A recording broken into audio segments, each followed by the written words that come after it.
자, 아들 밥은 묵여야지, 대안 갖고 오셔야지, 뭐 이렇게 어제 있었던 무상급식 회동에서 문재인 대표와 홍준표 지사가 설전을 벌였습니다. 아이들 밥은 먹여야겠는데 예산은 없다. 이게 무상급식 논란의 핵심 같아 보이는데, 하지만 여야 잠룡들의 손익계산, 이번 논란을 키웠다라는 그런 지적도 있습니다. 먼저 어제 있었던 무상급식 회동 두 사람의 발언 들어보시죠. 대표님이 처음 오셨을 때 그럼 대안을 갖고 오셔야죠. 이것은 좌파우파 문제도 아니고 정책의 우선순위 문제입니다. 예, 가십시다. 그럼 대안을 갖고 오셔야지. 예, 이렇게 도의회 뒤에 숨지 마시고 도의회가 다 지사님이 드라이브 거셔가지고 뭐 그런 거 다 천하가 다 알고 과정도 다 보도가 되고 했는데 이제 와서 뭐 자, 두 사람 얘기 들어보니까 매우 날카로운 신경전, 설전을 벌였군요. 네, 그런 것 같습니다. 서로 간에 이제 벽을 보고 얘기했다라고 네. 이렇게 얘기를 하지 않았습니까? 그러면 벽과 벽의 뭐 대화였다, 뭐 우리가 이렇게 평가를 뭐 해야 될 네. 것 같은데, 예. 결국은 이제 그만큼 그 복지에 있어서는 시각차가 컸다라고 이제 생각이 되고요. 예. 또 한편으로 봐서는 과연 이제 그 문재인 대표의 행보가 과연 득을 받느냐, 실을 받느냐, 뭐 이런 점을 우리가 또 봐야 될 것 같은데, 네. 어쨌든 그 문재인 대표는 중앙에 이 당의 지금 대표를 맡고 있는 것이고, 네.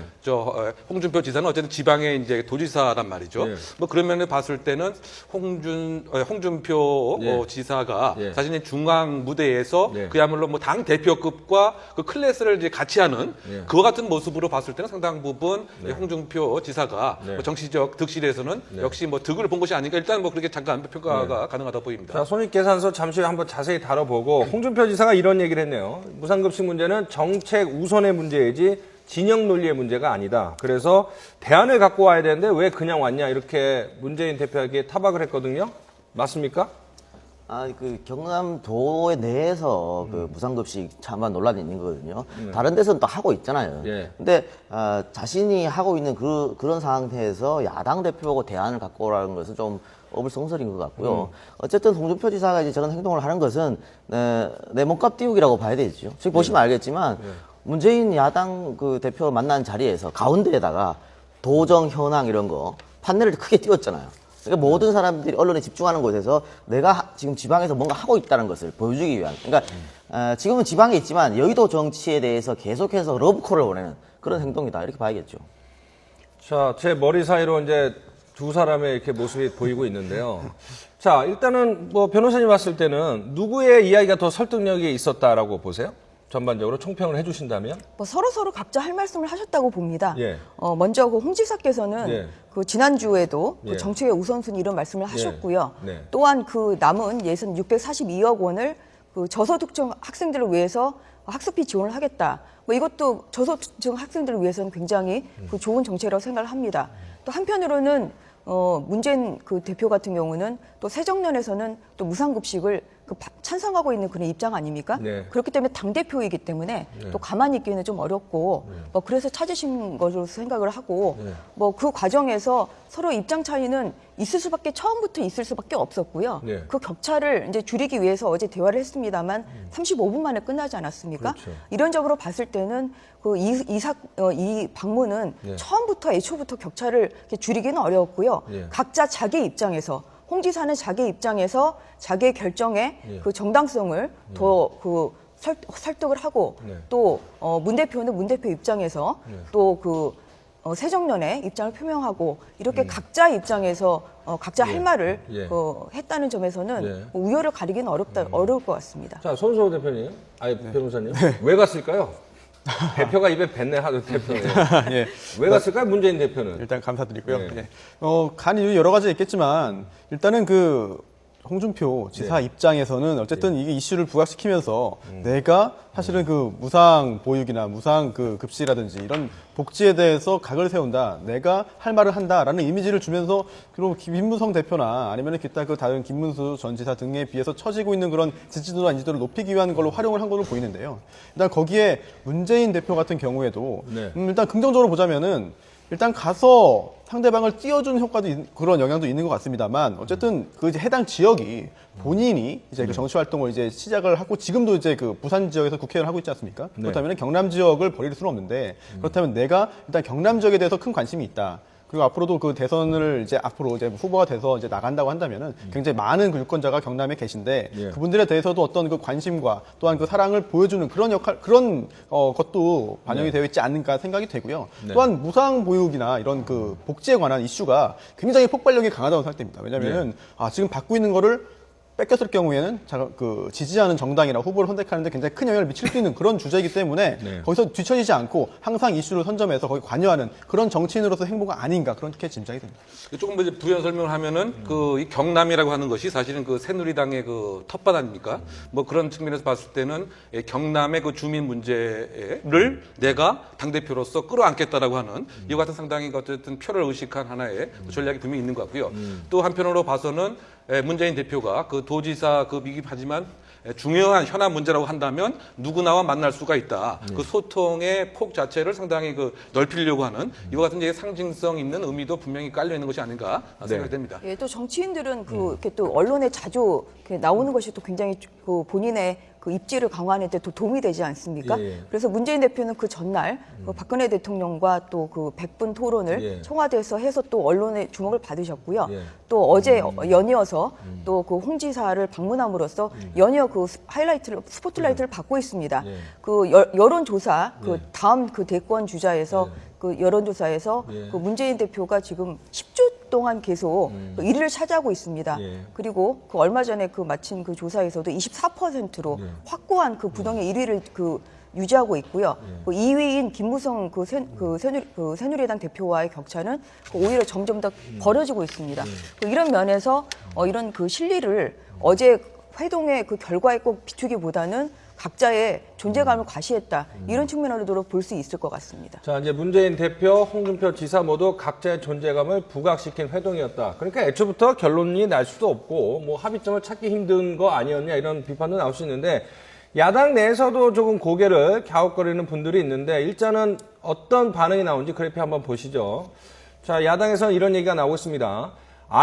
일단 홍준표 지사에 대해서 아이들 밥줄 끊으려다가 홍준표 지사의 밥줄이 끊어질 수도 있다. 뭐 독설로 유명한 그 정청래 의원 얘기고요. 하지만은 내부 반응은 강력한 대선 주자인 문 대표가 체급이 다른 홍 지사를 경남까지 찾아가 만나고 결국 홍 지사만 띄워준 것 같다. 이런 평가들, 상반된 평가들이 나오고 있거든요. 자, 일단 우리 패널들. 이번 어제 회동에서 과연 누구에게 유리했는지 그거를 한번 의견을 들어보도록 하겠습니다. 지금 앞에 사진이 있는데 어떤 사람이 더 유리했는지 평가를 한번 해보시죠. 예. 먼저 한번 들어봐 주시죠. 예. 네. 자, 문재인 대표에게 오히려 유리한 회동이었다. 이렇게 생각을 하고 있고 문재인 대표, 이웅혁 교수님은 홍준표 지사, 그리고 변호사님도 홍준표 지사 이렇게 반반으로 나누고 있군요. 자, 손수호 변호사님, 왜 문재인 대표에게 조금 더 유리한 회동이었다고 평가를 하십니까? 일단은 글쎄요, 너무 좀 제가 정치적인 그 틀에서 보는 건지 모르겠는데, 네. 일단은 그 다음 대선 쪽에서 좀 집중해서 본다면은, 일단은 그 정책적인 부분도 중요하겠지만, 그 홍준표 전 지사 같은 경우에는, 물론 홍준표 현 지사죠, 죄송합니다. 네. 지사도 얻는 게 많이 있지만, 예. 현재 주목도라든지, 앞으로 인지도나 지지도 측면에서 좀 문재인 대표보다는 낮거든요. 예. 그렇다면은 그 얻을 수 있는 이슈를 이제 그 독차지하면서 얻을 수 있는 그 폭도 아무래도 작지 않겠느냐. 보고 현재 그 지지도 1위를 달리고 있는 문재인 지사 같은 경우에는 뭐 어쨌든 성과가 없이 끝나고 논쟁을 하다 끝났지만 어쨌든 그 우리나라의 중요한 이슈를 내가 이끌어간다. 내가 관심이 있다. 정말 찾아간다. 어디라도 간다라는 이미지를 준 것만 해도 1위로서는 좀 더 그 상승폭이 더 있지 않겠느냐. 얻는 것이 그렇게 생각됩니다. 자, 유상급식 전환에 대해서 비판 여론도 있습니다만은 어쨌든 뭐 여론조사 보면은 지지도가 조금 아주 미세하긴 하지만 조금은 올랐다고 그래요. 홍준표 지사가. 뭐 그런 차원에서 그렇죠. 예. 결국 이제 그 복지에 관한 그 중요 이니셔티브 자체를 그 홍준표 지사가 지방에 있는 정치인이 계속 이제 끌고 가고 있다라고 하는 이 사실. 그래서 결국은 이제 그 중앙 정치인을 이 경남 도청회까지 오기로 했다라고 하는 이 사실, 이 자체만으로 상당히 의미가 있다라고 봐야 될 것 같고, 더군다나 이제 떠나면서도 대안도 갖고 오지 못하지 않느냐, 이와 같은 얘기를 할 수 있다라고 하는 사실도 사실은 잊혀지지 않는 정치인으로 상당히 그 득을 본 것이 아닌가 그렇게 생각을 하고요. 더군다나 이제 그 어제 바로 당 대표와 그 박근혜 대통령의 그 만남을 가졌는데 그 다음 날 바로 사실 이제 홍준표 지사와 가졌단 말이죠. 그러면 자연스럽게 이 홍준표 지사도 마치 그 당 대표급과 비슷한 그와 같은 이제 입장으로서 사실은 자리매김을 하지 않느냐. 뭐 그와 같은 점에서는 사실은 홍준표 지사가 더 얻은 것이 많지 않나 이렇게 생각을 해봤습니다. 자, 뭐 야당에서는 왜 체급이 다른 지사를 만나느냐라고 했지만은 결국 그 체급이 어쨌든 간에 오르게 됐군요. 자, 그런데 어제 회동에서 저희가 뭐 앞서 약간 녹취를 보여드렸지만 또 다른 설전들이 계속 오갔는데 그거 들어보고 또 이야기 이어가도록 하겠습니다. 의무급식이라고 말씀을 하셨는데 아마 뭐 법조인이시니까 판례를 봤을 겁니다. 헌법재판소 판례 2012년도 판례를 보면 급식은 의무교육에 포함되지 않는다고 지금 헌법재판소 판례가 있습니다. 홍 지사님, 우리 자라나면서요, 우리가 초등학교 시절에 뭐 사치의 예비, 월사금 그런 것도 내지 않았습니까? 우리 의무 교육의 그 범위가 점점 넓어져 온 거죠. 자, 일단 홍준표 지사는 헌법재판소 판례 얘기를 했습니다. 그러니까 급식은 의무교육의 대상이 아니다. 뭐 그 논리의 근거로 삼았는데 어떻습니까? 제가 궁금해가지고 급히 한번 좀 찾아봤는데요. 네. 그 2012년에 나왔던 그 현재 결정이 있긴 합니다. 그래서 중학교 학생에 대한 의무 급식은 학교 급식은 의무 교육의 대상이 아니다라는 그런 결정이 있긴 했어요. 하지만 그 부분에서 중요한 부분이 하나 뭐냐면은 학교 급식은 학생들의 한 끼 식사를 제공하는 영양 공급 차원을 넘어 교육적인 성격을 가지고 있다. 네. 그리고 이러한 교육적인 측면은 기본적이고 필수적인 학교 교육 이외에 부가적으로 이루어지는 식생활 및 인성 교육으로서 보충적인 성격을 가진다라고 했거든요. 그렇다면 핵심적으로 의무 교육의 부분은 아니지만 교육적인 성격이 있다는 부분은 이미 당연히 헌재에서도 인정된 거거든요. 그런 부분까지도 좀 종합적으로 고려했다면은 글쎄요, 홍준표 지사의 발언도 일부분은 맞지만 일부분은 약간 일부러 어느 부분은 좀 관과한 게 아닌가, 일부러 가린 것이 아닌가 생각이 됩니다. 어떠세요? 이 얘기 들어보니까 맞습니까? 저는 뭐 꼭 그렇게 보지는 않습니다. 네, 네. 예, 그 뭐 헌재에서는 그 중학교는 그 당시에는 그 무상급식의 대상은 아니었는데요. 네. 예, 뭐 그것을 꼭 학습권이 네. 예, 그럼 꼭 그 뭐 이제 급식권을 꼭 포함한다고 볼 수는 없는 것이고요. 네, 예, 그리고 또한 예. 그 법률에도 네. 뭐 그런 무상급식을 뒷받침하는 그런 뭐 구체적인 법안이 있는 것은 아닙니다. 네. 저는 그 홍 지사께서 네. 정책의 우선순위라고 말씀하셨는데요. 네. 예, 그 학교 예산을 어떻게 쓰는가는 굉장히 중요합니다. 네. 그러니까 학생들에게 그 저소득층 학생 그 홍 지사의 선택적 복지에 의하더라도 저소득층 학생들에게 무상급식을 안 하겠다는 건 아니거든요. 네. 예, 선별적으로 무상급식을 하되 다만 그 남는 예산을 오히려 무상급식을 받는 저소득층 학생들의 학습권을 오히려 보장하기 위해서 하겠다. 네. 지금 이런 취지시고 그래서 오히려 그 저소득층 학생들을 위한 복지의 개념에서는 오히려 더 많은 혜택을 받을 수가 있는 것이고요. 그리고 무상급식이 네. 그 인증제 아니냐, 그 서민 인증제 아니냐 이런 그 논란이 그 시발이 돼서 결국은 무상급식이 전면적으로 시행되는데 한 계기가 되지 않았습니까? 네. 근데 이것은 시스템의 문제라고 생각을 합니다. 지금은 누가 먹는데 누가 먹지 않느냐. 그 당시에는 이제 이런 것이 드러날 수밖에 없었기 때문에 그 무상급식을 받는 학생들이 그런 것이 창피해서 그 오히려 신청을 하지 않고 이제 이런 것이 있었거든요. 그런데 이것을 학교에서 시스템으로 보완을 해서 누가 먹는지, 누가 무상급식을 받는지 그래서 전혀 드러나지 않게 이렇게 익명성을 보장해 줄 필요가 있는 것이죠.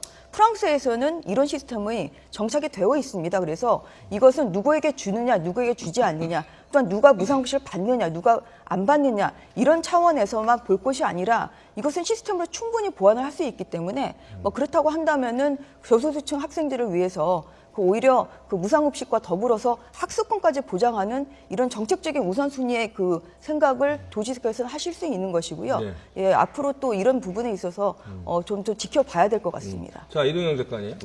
지금 이제 홍준표 지사가 이야기하는 여러 가지 논리 중에 하나가 이겁니다. 미국이나 일본 같은 선진국에서도 무상급식이 전면적으로 실시되지는 않는다. 특히 일본 같은 경우에는 무상급식보다는 유상급식이 훨씬 높습니다. 98%의 학교가 유상급식을 하고 있다. 그런데 왜 우리는 무상급식에 집착을 하느냐, 뭐 이런 논리도 있어요. 각 나라마다 뭐 복지에 대한 건 다 차이가 있죠. 그러니까 외국과 단순 비교하면 곤란하고 예를 들면 우리나라 같으면 65세 이상인 노인이면 예. 지하철은 무조건 다 무료로 탑니다. 공짜로 타게 돼 있어요.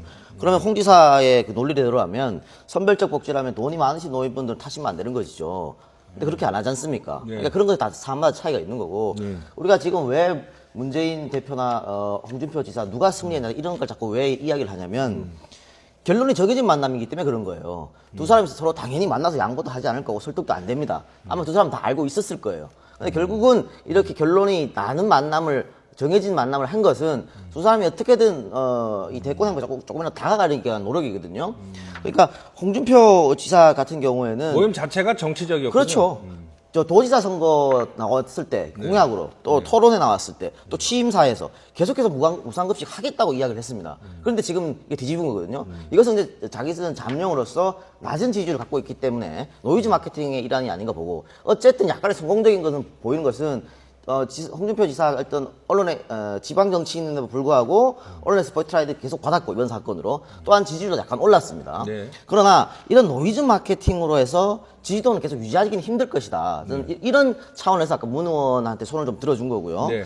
또 하나 문 의원 같은 경우에는 문 대표겠죠. 문 대표 같은 경우에는 대권 후보자로서 지역구 정치인이 아닌 모든 전국을 아우르는 사람이라는 걸 지금 보여준 겁니다. 그러니까 대인배 행보를 보여줬다는 거고 또 하나 새정치민주연합의 취약 지역이 바로 경상남도잖아요. 근데 그 지역을 공략했다는 거고 또 홍 지사를 만나고 나서 학부모들하고 만나서 간담회도 하고 이렇게 얘기를 했거든요. 그건 강폭적인 대권 행보라고 보여집니다. 또 하나 마지막으로 말씀드리면은 지금 홍 지사보다 문 대표가 조금 더 나은 점수를 받았다고 말씀드린 것은 지금 경상남도의 도민들 대상으로 여러 차례 그 여론조사를 실시했는데 홍준표 지사가 원하는 그런 결과가 나오지 않았어요.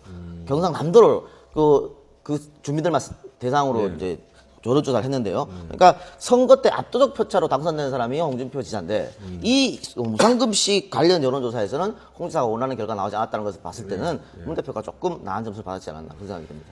자, 두 사람이 이제 헤어지면서 그 35분간의 회동을 정리를 했습니다. 스스로 이제 뭐 벽을 대고 이야기하는 것 같았다 이런 얘기도 하고 이번 논의가 어떤 의미가 있는지에 대해서 평가를 했는데 한번 두 사람이 어떤 이야기를 했는지 들어보는 것도 좋을 것 같습니다. 자, 홍 지사 그리고 문 대표 이런 얘기를 했죠. 지금 가서는 안 되는 길을 가는 거다 이런 얘기도 했는데 한번 일단 직접 들어보시죠. 예. 이 잘못된 걸 가진 거예요 지금. 잘못된 길을 가는지 안 가는지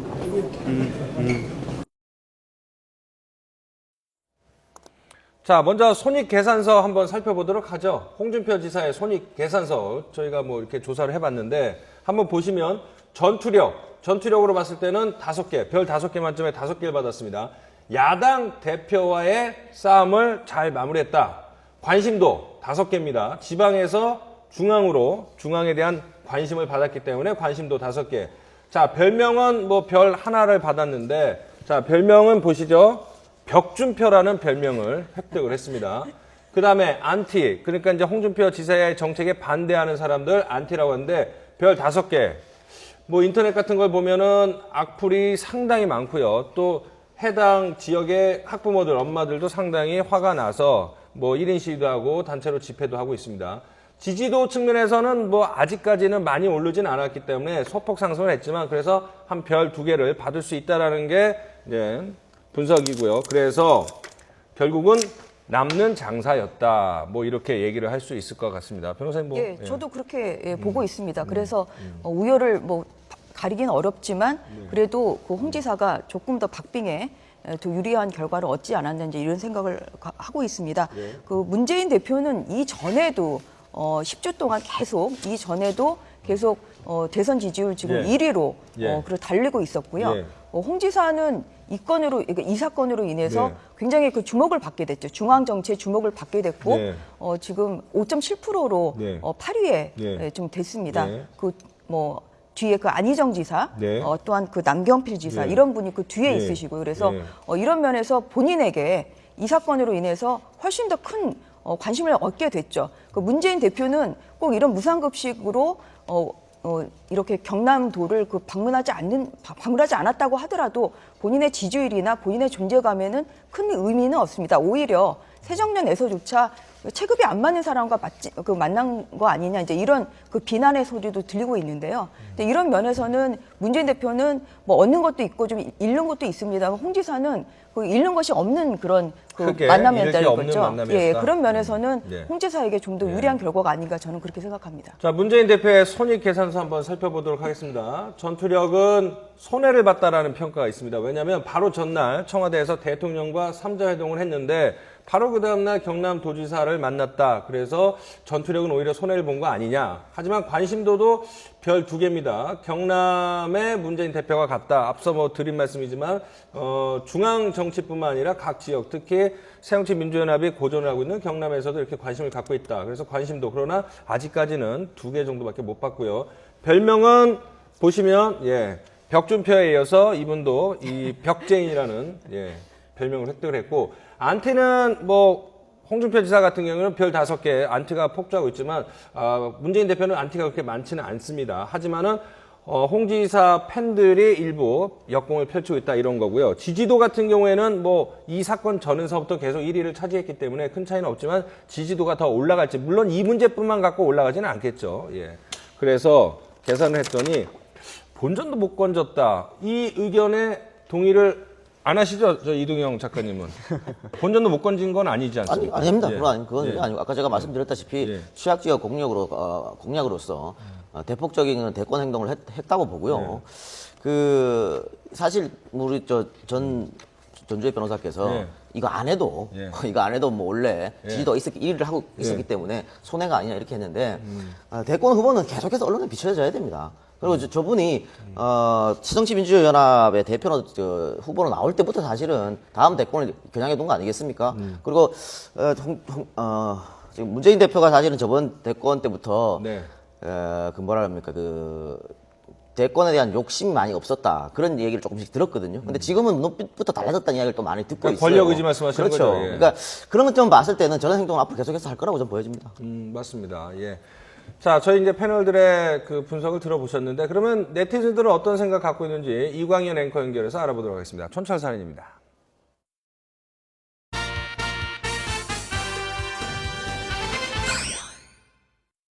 네, 촌철살인 코너입니다. 어제 문재인 대표와 홍준표 지사가 가졌던 무상급식 회동. 이 두 사람의 격렬했던 설전만큼이나 네티즌들의 감론을박도 뜨거웠습니다. 한번 볼까요? 네. 문재인 동작 그만, 그릇 빼앗기냐, 또 홍준표 대안 있어? 라며 이 회동을 영화 타짜에 빗댄 네티즌이 있었고요. 또 다른 네티즌은 관심이 필요한 사람에게는 무관심이 답이다. 문재인 대표님 낚이셨어요? 라며 문재인 대표가 손해를 봤다는 의견도 있었습니다. 한편 무상급식 중단을 두고도 여전히 말이 많았는데요. 애들 밥 달라니까 무슨 소비에트 연방공화국 이야기를 하느냐 분노하기도 했고요. 또 뿌리 깊은 홍나무, 바람이 흔들리지 않으리라며 홍 지사를 응원한 댓글도 있었습니다. 이상 촌철살인이었습니다. 자, 네티즌 촌철살인 들으셨는데요. 지금 진주의 한 서점에서도 홍준표 지사에게 촌철살인을 날렸다고 합니다. 일단 그래프를 한번 보시죠. 자, 진주 문구라는 곳에서 추천하는 책을 자기의 있는 서점에서, 문구에서 이제 추천 서적을 올렸는데, 홍준표 경남도지사에게 추천합니다 하면서 이런 책들을 올렸습니다. 자, 책들 제목을 보시면요. 개념 원리 수학, 밥값 팼는가, 잡놈들 전성시대, 또 다른 사회는 가능하다. 이런 책들을 홍준표 지사에게 추천한다고 했는데, 이게 어떤 의미가 있는 겁니까, 이 작가님? 여기 제목들을 보면은 알 수가 있는 거죠. 말 그대로 촌철살인이죠. 제목으로 홍준표 지사가 다시 한번 생각해봐라 이런 뜻을 한 것 같아요. 개념 원리 같은 경우는 뭡니까? 홍준표 지사가 지금 개념을 못 찾고 있다 이런 얘기를 할 수 있겠죠. 그러니까 제목만 봐서도 왜 이걸 추천했는지 알 수가 있을 겁니다. 알겠습니다. 자, 이제 홍준표 지사가 계속 연일 무상급식 문제를 들고 나오면서 다시 이제 무상급식 논란이 점점 중앙 정치에서도 논란의 소재가 되고 있는데, 무상급식이나 무상복지 시리즈가 뭐 이번 처음 논란이 된 건 아닙니다. 뭐 과거에 어떤 무상급식, 무상복지 논란이 있었는지 한번 보시겠습니다. 자, 이재명 성남시장 전국 최초로 무상 산후조리원을 설치하겠다 이런 얘기를 했고요. 또 좀 예전 지나간 일이긴 합니다만 김상곤 전 경기도 교육감은 무상버스 공약을 내걸기도 했습니다. 자, 이재명 성남시장 얘기를 한번 해보죠. 김상곤 전 교육감 같은 경우에는 이미 얘기를 많이 했고 전 교육감이니까 현재 시장인 이재명 시장 얘기만 해보면 산후조리원을 무상으로 하겠다는 게 무슨 얘기입니까? 결국 이제 지금 아기를 낳고 나서 네. 편안한 생활을 해야 될 때 예. 그 산후조리원의 값을 시청에서 내주겠다 뭐 이런 얘기겠죠. 예. 그리고 또 지금 성남에서 제가 이제 성남시에 이제 살고 있기 예. 때문에 또 얘기를 듣는데 예. 그 교육과 관련돼서 예. 교복 있지 않습니까? 예. 교복도 이제 무상으로 지급을 하겠다. 예. 뭐 이렇게들 얘기가 나오는데 예. 글쎄 제 주변에서 이제 학부형에 들은 그 얘기는 물론 이거 다 이제 전부를 반영하는 건 아니지만 이게 너무 무상으로 가는 건 아니냐. 이게 우리가 어쩌면 유럽식의 사회주의식 국가도지 아닌데 뭐 그런 얘기도 상당히 나오고요. 또 한편으로 봐서는 무상 급식과 관련돼서도 이게 무상 급식을 시행한 이후에 예를 들면 방과 후에 여러 가지 교육 프로그램들이 상당히 많았었는데 그것에 있어서의 질이 떨어지고 선생님도 없어지고 뭐 이렇게 되는 것이 아니냐. 그래서 사실은 모르겠습니다. 성남도 그 지역마다 조금 예. 의견에 있어서 편차가 있을 것 같은데 제가 이렇게 들은 얘기는 이 무상 급식으로 인해서 교육의 질과 교육 시설 자체가 상당히 지금 예전만 못하다라고 하는 이제 그 엄마들의 얘기들이 상당히 많이 있는 것 같아요. 그래서 밥값은 내가 내지만 아이들을 좀 더 교육질을 높이는 이런 데 좀 소홀하지 않았으면 좋겠지 않는가라고 하는 것도 지금 성남시의 그 여러 가지 의견 중에 하나이거든요. 그래서 어쨌든 간에 무상 급식과 무상 교복 또 무상 산후조리원 너무 무상으로 가는 것이 과연 이제 바람직한 것인지 더군다나 세수가 이렇게 충분치도 않고 뭐 이런 입장에서 말이죠. 그래서 이제 아까 저는 문재인 대표가 한 얘기 중에서 이를테면 강냉이 죽과 옛날에 컸을 때 배가 고파서 물을 채우면서 이렇게 지내지 않았느냐라고 하면서 홍준표 지사한테도 그런 얘기를 했는데 그런데 그 부분은 선별적으로 그와 같은 아이들은 지금 이제 유상으로 그러니까 그 아이들은 무상으로 이제 지급하는 거 아닙니까? 그렇다고 본다면 아까 우리가 이제 얘기를 제가 더 하려고 했었는데 그 문재인 대표의 그와 같은 언급은 사실은 조금 이제 현실적으로 안 맞는 것은 아닌가 이렇게 생각이 되고요. 결국 이제 무상이 모든 어쨌든 만병통치약은 이제 아닌 것이 아닌가. 네. 뭐 그런 측면에서 예. 좀 무상의 어쨌든 범위와 한도도 우리가 좀 더 세수의 수준과 좀 면밀하게 연동을 좀 해야 되지 않을까라고 하는 생각입니다. 지금 홍 지사가 저렇게 무상급식 반대를 하면서 반대로 이재명 시장이 또 굉장히 언론의 스포트라이트 받으면서 뜬 측면이 있습니다. 그러니까 홍준표 지사 이야기는 돈이 없어 못한다는 얘기거든요. 근데 이재명 시장은 돈 줄여서 이렇게 하면 된다라고 하는 겁니다. 근데 성남시에 채무불이행 모라토리엄 제가 지금 말씀을 설치했는데. 드릴 건데 제가 이재명 시장이랑 굉장히 많은 인터뷰를 했습니다. 근데 저분이 복지에 대한 생각이 아주 확고한 사람이에요. 그러니까 홍 지사랑 똑같이 굉장히 어렵게 살았습니다. 그러니까 자기가 그걸 아는 거지. 그래서 이 교육에 대한 이런 것은 모든 이렇게 복지를 좀 차원에서 하는 건데 방금 말씀하신 모라토리엄 선언은 이재명 시장 당선되기 전의 일이에요. 그래서 이제 이재명 시장이 당선돼서 들어가 보니까 돈이 하나도 없으니까 모라토리엄 선언을 했고 그래서 1기에 모라토리엄 극복했죠. 빚 다 갚았어요. 그리고 지금 2기 이재명 시장 두 번째 기기 들어와서 이렇게 자기가 하고 싶은 일 그러니까 지금 이 조리원 무료 말고도 성남 의료원을 또 건립하려고 그러거든요. 이것도 홍 지사랑 반대죠. 홍 지사는 있는 의료원도 없애버렸잖아요. 그런데 이재명 시장은 없는 의료원을 건립해서 복지를 쓰겠다고 하는 거예요. 그러니까 이재명 시장 이야기는 이런 공공의료 서비스는 당연히 적자다. 그걸 흑자라고 생각하는 게 지자체장은 잘못된 일이다. 이렇게 지금 주장하고 있기 때문에 앞으로 이재명 시장 행보가 여기에서도 문제가 일어나지 않고 돈이 모자라지 않고 이걸 잘 해결해낸다면 이재명 시장 주가는 굉장히 올라갈 것이라고. 그러니까 이재명 시장은 이제 홍준표 지사에게 그런 얘기를 하고 싶었던 거군요. 잘 봐라. 내가 어떻게 잘 운영하는지 보여줄게. 뭐 그런 얘기를 한 것 같아요. 근데 무상 산후조리원에 들어가는 예산과 무상 급식에 들어가는 예산의 차이는 굉장히 클 것 같고요. 예, 그리고 지금 무상 시리즈로 2010년 교육감 선거에서 물론 많은 교육감들이 이를 지지하는 많은 교육감들이 당선을 했습니다만 지난 2014년에 보다시피 김상곤 경기교육감은 후보자가 무상 버스, 무상 시리즈를 내세웠습니다만 결국은 또 실패하지 않았습니까? 국민들이 2010년보다는 지금 조금 더 무상에만 초점을 주는 것이 아니라 예산의 적정한 배분에도 굉장히 많은 관심을 가지고 있고요. 학교 예산만 하더라도 주어진 예산을 가지고 무상급식에 들어가는 비중이 굉장히 높습니다. 그러다 보니까 학교 시설이나 학교 학습권 이런 부분에 있어서 질이 떨어지는 거냐 이런 지금 비판들이 나오고 있습니다. 예를 들어서 지난 작년에 세월호 사태 이후에 갑자기 이제 학교 재난시설, 학교의 시설에 대해서 국민들이 많은 관심을 가지게 되지 않았습니까? 전수조사를 해본 결과 거의 그 쓰러져가는 학교들이 꽤 많이 발견이 됐습니다. 그 학교들이 있었다는 것을 교육청에서 몰랐던 건 아니고요. 예산이 없어서 결국은 그 전환 등급시설 D급임에도 불구하고 충분한 개보수가 이루어지지 않았습니다. 근데 작년에 세월호 사태 이후에 이런 학교의 안전에 대해서 국민들의 관심이 높아지는 그런 그 기회에 결국은 그 긴급 예산을 그 편성을 받아서 이런 그 학교 시설 개보수가 됐는데요.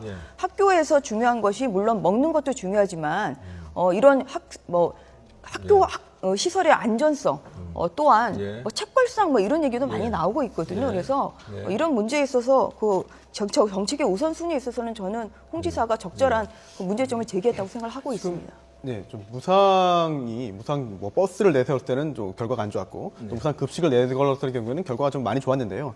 무상이라고 해가지고 국민들께서 다 반기고 다 허용해 주는 것이 아니라 적절히 잘 판단을 하시는 것 같아요. 따라서 앞으로도 무상 급식에 대해서 그 해당 지역 주민 또는 국민들이 정말 바라지 않는지 부분에 대해서 정치인들께서 잘 판단해가지고 정책을 정말 실행해 주시기를 좀 바랍니다. 알겠습니다. 예. 그리고 지금 새누리당 내에서도 홍준표 지사 이런 발언에 대해서 찬성하는 사람도 있지만 반대하는 사람도 많거든요. 괜히 긁어부스럼 냈다는 얘기죠. 이건 뭐냐면 복지라는 것은 사실 후퇴하기가 굉장히 어렵습니다. 한번 실시한 것은 국민적 저항이나 반발이 상당할 수 있거든요. 지금 경상남도 자체도 지금 그러고 있기 때문에 이 문제에 대해서는 아마 새누리당 내에서도 치열한 고민을 해야 되지 않을까 그런 생각이 듭니다. 그러니까 무상이 이제 처음에 그 연원적으로 우리가 이제 관심 갖게 된 게 그 정치인들이 사실은 그 파퓰리즘적으로 표의 확장을 위해서 그랬던 것 같아요. 국민이 직접 이렇게 요구하기보다는 그러다 보니까 일단 무상 시리즈를 제공해 놓고 그것을 다시 뺐다 보니까 거기에 오는 상대적인 어쨌든 아픔이 있는 거죠. 그래서 아까 홍준표 지사의 여러 가지 표 중에서 악플 뭡니까 안티가 많이 늘어났다. 뿔난 엄마들이 많다. 이제 그 이야기는 제가 경남에 있는 여러 가지 이제 아주머니들하고 한번 이렇게 취재를 해봤더니 처음부터 안 했으면 괜찮은데 일단 그 무상 급식을 해놓고 이거 주어진 걸 다시 뺐다 보니까 이것에 대한 상당히 반감이 있다. 그런 점이 있는 것 같아요. 그러니까 이 지역이 경남에만 국한된 문제가 아니기 때문에 이것을 무조건 일단 해보는 식으로 하지 말고 정말 어떠한 부분에서 무상이 필요한지 정말 지역 주민들이 원하는지 좀 더 그 객관적이고 좀 냉철한 정치적 좀 접근이 필요하지 않나 생각됩니다. 자, 알겠습니다. 자, 과연 두 사람이 걸어가는 길 중에 어떤 길이 올바른 길인지 지켜볼 수밖에 없는 상황입니다. 저희는 다음 주제로 넘어가도록 하겠습니다.